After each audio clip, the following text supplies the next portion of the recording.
ازيكم يا اخوات، عاملين ايه؟ يا رب تكون دايما بخير. فيديو النهارده جايب لك طريقه تحميل الباتش الجديد اللي هو بتاع دوري الابطال. انا عارف ان انا اخر واحد هتكلم عليه، بس يا اخواتي عبال ما جمعت لكم كل التفاصيل وكل الاخطاء اللي بتحصل معاكم وكل الاصلاح بتاعها، يعني جمعت لكم كل حاجه النهارده وهقول لكم عليها، وهقول لكم على طريقه التشغيل، وهقول لكم على طريقه التحميل، وهقول لكم على كل حاجه بكل سهوله.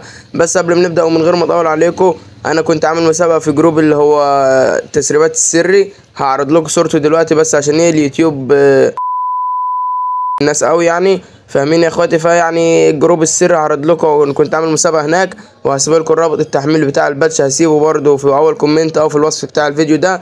فما تنساش لو عجبك الفيديو تدعمنا بلايك واشتراك وتصلي على النبي محمد عليه افضل الصلاه والسلام، وتشير الفيديو من كل اصحابك واخواتك عشان كله يستفيد. وبس كده، تعال اقول لك على طريقه تحميل الباتش وطريقه تركيبه. اوكي يا اخواتي، وبعد ما تدوس على الرابط اللي هكون سايبه لك في اول كومنت او في الوصف بتاع الفيديو هينقلك للصفحه دي على طول، هينقلك للجروب ده، هتدوس انضمام. بعد كده هتدوس على الرابط بتاعي اهو بتاع الباتش، هيحولك على طول لميديا فاير، هتدوس على تنزيل. تمام يا اخواتي، وبعد ما تنزل الباتش تمام يا اخواتي، هتروح طالع خالص. بعد ما تنزله هتروح داخل تمام يا اخواتي، هتدخل على ذات ارشيف اللي هو البرنامج الاخضر ده. لو عايزين رابطه برضو اكتبوا لي في الكومنتات ابعته لكم، او هتلاقوني سايبه لكم برضو في الجروب بتاع التيلي. تمام يا اخواتي، هندوس على داونلود.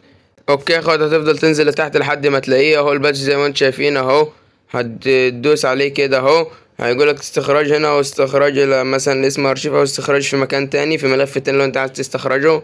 تمام، احسن حاجه يعتبر انك تدوس استخراج هنا مثلا.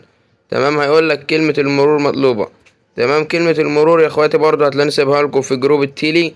يقول لك كلمه المرور هتلاقيني سايبها لك في جروب التيلي برضو. لو عايز كلمه المرور هتروح تنضم، لازم تنضم هناك. تمام يا اخواتي، بعد كده هندوس حسنا، هندوس استبدال اهو جري الاستخراج، وهنستنى لما يكتمل الاستخراج وبعد كده نرجع لكم. اوكي يا اخوات، 98 99. اوكي، تم فك ضغط الملف بنجاح. اوكي، هتروح بقى تدور على الملف. اوكي يا اخواتي، هنلاقي صورة الباتش اهي بالصورة دي، هنلاقيها الصورة الزرقاء دي اللي عليها علامة الفوتبول. وبعد كده هندوس على كلمة تثبيت اهي، هندوس على كلمة تثبيت، هنلاقيه بيعمل لنا كده. تمام يا اخواتي، اوكي يا اخواتي اهو بيثبتها على كده، هنثبتها ونرجع لكم. اوكي يا اخواتي، بعد كده هيقول لك هل تريد تثبيت هذا التطبيق، هتدوس تثبيت. تمام، اوكي هو شكله كده اتثبت. هيقول لك تم انشاء هذا التطبيق لاصدار قديم من اندرويد ولا يشتمل على احداث التثبيت على اي حال. يعني هتدوس على السهم اللي هو ينزلها لتحت وتقول له التثبيت على اي حال. تمام، هيقول لك تم تثبيت التطبيق بنجاح. تمام يا اخواتي اهو، وبيراجع فحص الحمايه اهو زي ما انتم شايفين.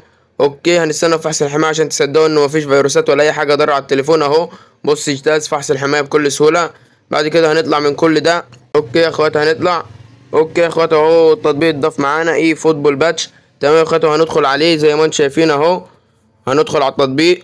تمام يا اخواتي اهو التطبيق بيفتح معانا كانها لعبه جديده. بص، لعبه من الاول خالص، كانك مثلا لسه محمل بيس من على المتجر جديد ومن غير اي حسابات ولا اي حاجه.